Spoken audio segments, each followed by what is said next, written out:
Hello everyone, this is MMA Interesting Prospects podcast. Today our guest is David Lopez, one of the best flyweight from California. Hello David, how are you? Hello, I'm doing well. How are you? I'm good, thanks. David, you had your last fight on Cage Warriors 155.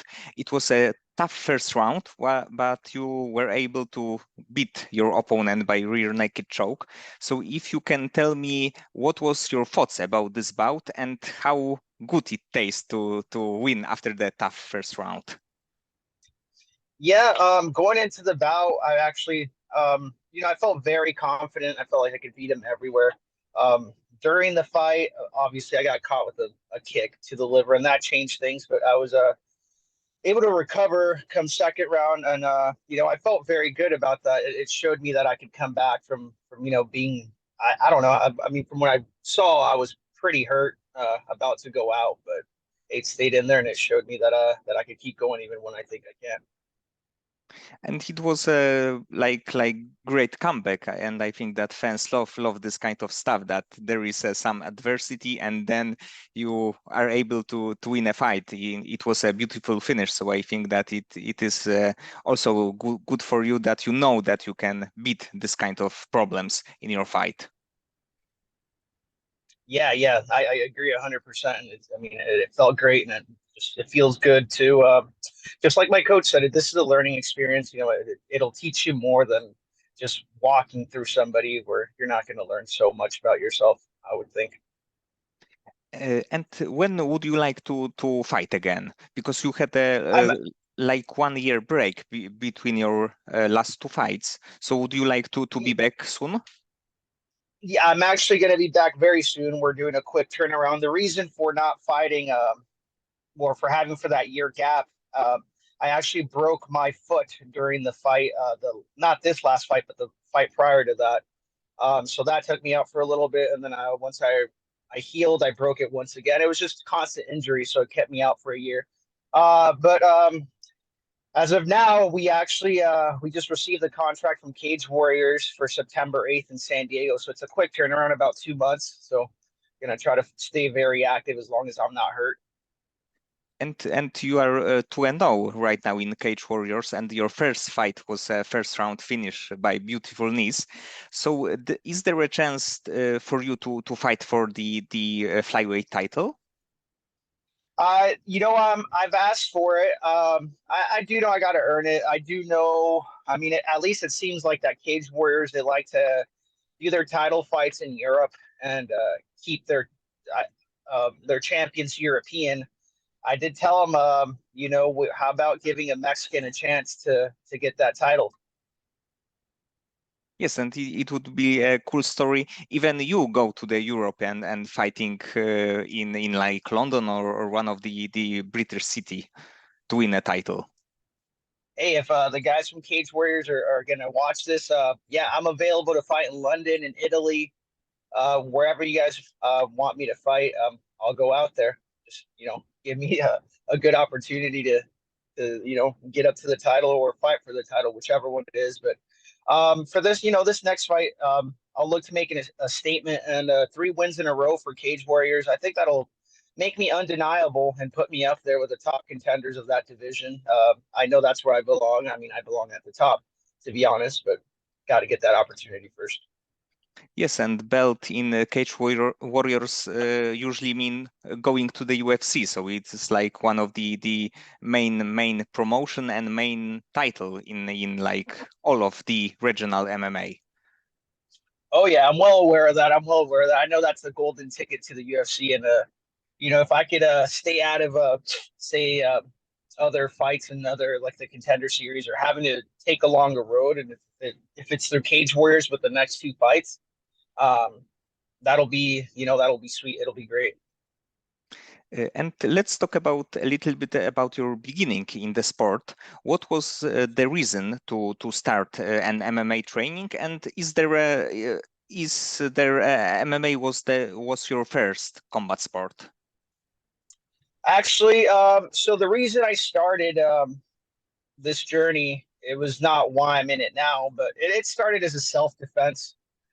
I was seeking to learn self-defense, and I was introduced to this sport, and I quickly learned that I was good at it, and I could defend myself. And from there, I just got hooked on it, and it's changed. Now the reasons are become a champion, stay undefeated. Just really enjoying the sport and being a competitor. Um, and My first martial art, I would say, would be wrestling. I know it's not considered a traditional martial art, but I grew up here in America, and here in America, wrestling is king when it comes to martial arts. And right now, where are you training? Where are you doing your training camps? I train at a Team Quest in Temecula, Dan Henderson's Athletic Fitness Center. I've been there since 2016, and I don't plan on leaving anytime soon. I got a great team there. A lot of guys my weight that are very, very good, and they always push me, and I push them, and it's the right place to be. And I got great coaches as well, so great guidance is always good. Yes, it is a great team, and also the Dan Henderson is such a legend in the sport. And do you have like your favorite moment from Dan Henderson career? Of course. I mean, don't get offended, but that Bisping knockout, you know, it's well, no, you know what? No, now that I think about it, actually, a pretty cool one was him knocking out Vanderlei, and I also really enjoyed him knocking out Lombard. Those were pretty cool to watch. Yes, and it was crazy because Dan Henderson was like 45 and challenged for the middleweight title. And it was a close fight. So it would be a like cool and also a crazy story for him. Oh yeah, yeah. It's unfortunate it didn't go his way. I mean, personally, I think he won the fight, but it is what it is. And you had an interesting amateur career. You were 9-1. And most wins most fight you won by decision, and right now as the professional you won all 3 of your bouts by finish. So what changed in your like maybe approach, maybe training methods? I'd like that question. I haven't been asked that question. I have asked myself that question because I did notice the change. Um, and I mean, I'll sum it up to pretty much just being a lot more intense. And well, actually, I'll pinpoint it right now. What changed? I got a striking coach, and I work with him every week. So that gave me the confidence in my hands. Where I had good hands as an amateur, but I was never confident that I would put someone away or that I could hurt somebody. But now with my striking coach Gustavo, um, he's made me a lot sharper. So I think that should have been the change because he pushes me as hard as I can, and it's always seek and destroy. Yes, and in your pro bouts we can see like overall great MMA game. So it's really cool to see a development in your overall game. Yeah, it's great that it hasn't gone on and that it has not gone unnoticed. And it's only gonna. I mean, I plan on doing this the same way. I want nothing but finishes. If I could do all first round finishes, that'd be great. Unfortunately, this last one wasn't, but it's a finish nonetheless. Um, just look for me to always look for the finish. I'm not trying to. My background is wrestling, but I'm not going to wrestle you. We're going to stand there and fight. And would you be interested to go to the Bellator or ONE FC if the UFC contract didn't appear? ONE FC, no. I just feel like that's a little bit too far away for me to compete. And I mean, there's other organizations. My whole plan since getting in this game was to get into the UFC. So I do not know. By the end of the year, I want to hear from them. I don't know what I would do if I wouldn't. I really don't care to fight for somebody else if I'm not going to reach the top level of competition. That's where I want to be, and that's where I expect myself to be. So, uh, short answer is no, just UFC. Yes, but you are in a really good position because maybe 2 more wins, you will be a Cage Warriors champion, and then just you can go just to straight to the UFC. So I think that overall you are in quite good position right now. I agree. I 100% agree with you. This is why we're still with Cage Warriors. And do you have a fighter that you would like to face in the UFC? Let's say like the dream fight scenario. I would love to face Brandon Moreno. He is that is my goal. If they want to feed me to him, or is that what they think for my first UFC fight? Let's make it happen. I want Brandon Moreno as soon as possible. Yes, and then Brandon Moreno was not only a champion, but he's also a really skillful fighter. So it would be a great fight as the dream fight. You can test all of your skills against the like top 2 fighter in the division. Yep, I'll let him test his skills with me. We'll see. And do you have a fighter who is an inspiration for you? Yes, I do. I mean, I I can relate quite a bit with John Jones. So, and then, he's also very, very good. So a lot of the things with his personal life and whatever, it's some people can't relate, but that he inspired me because he's came back from those things. And when situations like that are supposed to break you, and he didn't let those things break him. He came back and made a statement by knocking dudes out or just whatever he did to them. But you know, he made it work. Yes, and he's always coming back after so much really tough problems. He's always be able to go to the top and win with all of opponents and also the personal problems. Yeah, and that's I've had my fair share of personal problems, and there was times where I thought it was going to be the end, but no, came back and got in a fight, and I felt on top again. So maybe that's the solution to keeping keeping yourself out of trouble and getting into these life problems that you should never even be in the first place. And about John Jones, what do you think about this heavyweight title fight, him against Stipe? Well, I think Stipe is just doing it for the paycheck. I don't think Stipe believes he can beat John Jones deep down. There's no way. I don't think so. I can see John Jones finishing him in the first round, and it makes me happy that John Jones went up to heavyweight. He definitely made that weight division exciting again. Because frankly, with Francis Ngannou, I wasn't. And yeah, his story is great and whatnot, but I've never really been a huge fan just because he was blessed with that power, and yeah, that's an equalizer, but it's all. I also kind of feel like, hey man, that's kind of unfair. How come you get to hit the hardest uh, and beat people that are a lot more skilled than you with a one punch? But hey, it's life, right? It's not fair. Yes, and I think that also there are a few new heavyweight fighters who can give John some problems, like Thomas Pinal, maybe Pavlovich.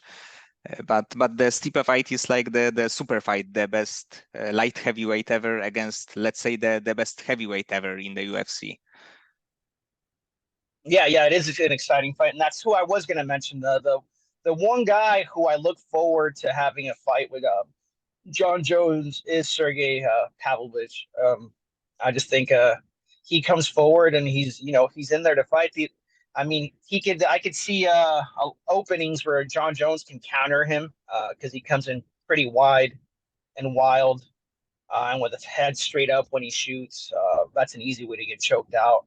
But other than that, I find him very exciting, and he gets right to the point. He's there to fight, and he's a competitor, which is something that I really enjoy watching. Someone who's there to compete.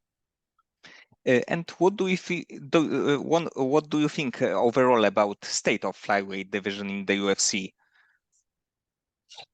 Um, I think it's a little boring now. I mean, Pantoja is not. I mean, I'm a huge fan of Pantoja, but I just don't. It's like what the UFC looks for is for a character, sort of, like a Sean Strickland or Izzy or just someone that can run their mouth. Um, and I mean, if I get paid for it, I could definitely run my mouth. Um, but I just, it's as far as the flyweights, I feel like it's definitely stacked. There's always competition there. Um, it's just maybe it just got a little bit boring after. I don't know. I was never really impressed with it for all that long. I mean, when Cejudo was there, I was definitely a huge fan of him. So that was exciting. Him and Demetrius Johnson, that was great. They didn't have to talk too much, but they could fight and they showed a lot of skill. Yet, yes, Cejudo had this kind of personality even when he was flyweight champion. So he definitely Yeah. brings some more eyes to the division. And right now there is maybe a little bit of problem that few fighters are fighting always with each other. So it can be Right. some Yeah. issue. Yeah. It's kind of getting old. The whole rematches, and they're trying to do a rematch between Pantoja and Moreno. I can see why, but I mean, Pantoja has beaten him 3 times now. Um, if I mean, if you're just a casual fan, I guess you would want to see that a fourth time. But being that we already saw it, it's just like, mm, I'm done watching that. Pantoja has proven he's better. Um, Moreno's got plenty of chances. I think they need to give it some fresh blood, a chance at that title and quit holding it back. And right now you are 32 years old. And when do you think you will end your career? It all depends on the situation that I'm in at whatever point in time. But I don't want to be one of those guys that stays in there for too long. I do have a career outside of this, and I make good money, and I have a daughter, I have a family to take care of, and my mental health is priority over other things. I mean, maybe if I was single and I didn't mind going crazy after the fight game, sure, but no, I got memories to make with my daughter, and I'd like to remember them. But I'm thinking I'll reach that title by the time I'm 35, 36, just based on how the UFC does things. You got to get a couple fights in before you can get a chance at the title. And if you can talk, it's a shortcut. So I'm definitely gonna take the shortcut there. And do you think that you will be interested in being a coach after ending your career? I am very much interested in being a coach. I have a lot of fun coaching. I have a lot of knowledge that I feel like I'm obligated to pass over to younger generations, because there's things that my coaches growing up and even now they've instilled things in me which I believe are very important, not just in fighting but for someone's personal development, especially for a young man.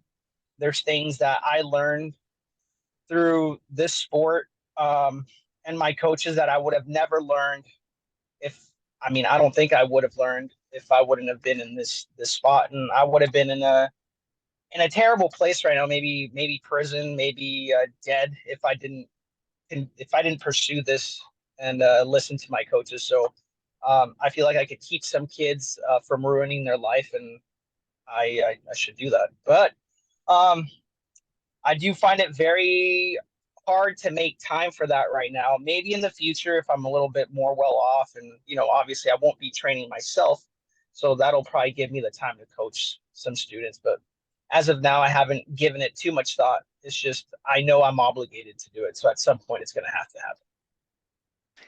And how do you deal with the stress before your fights?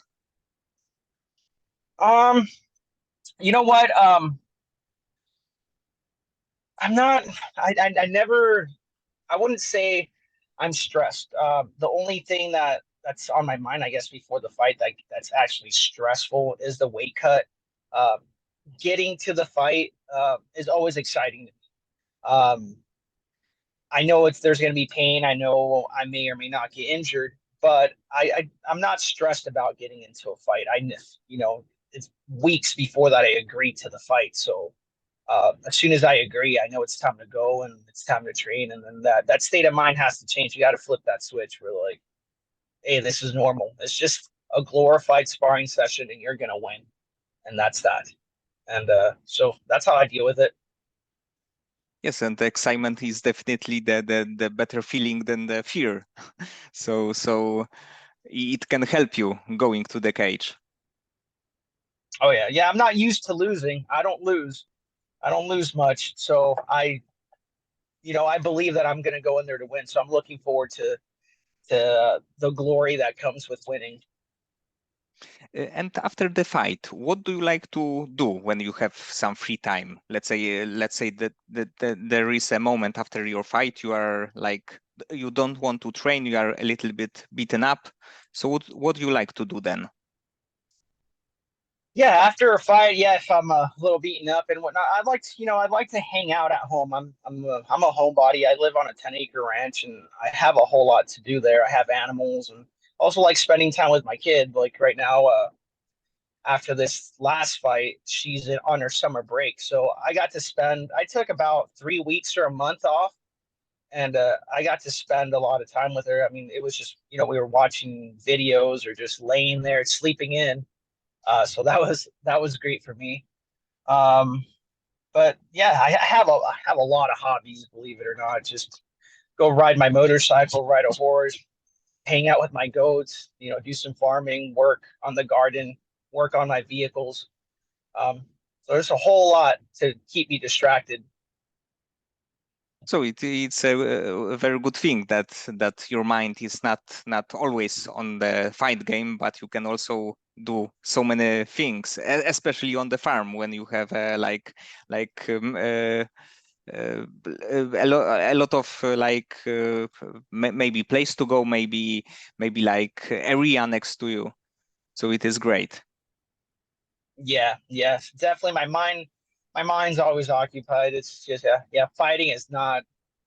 Although I wish it was the only thing I thought about. I have other things that I want to accomplish, other things that I'm very good at, and other things that deserve my attention, at least a percentage of my attention throughout the day.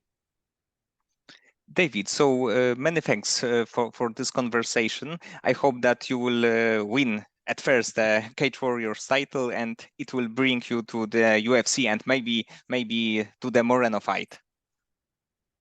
Yeah. Thank you very much for wishing that upon me, and I appreciate your time and thank you for reaching out. Okay, thanks.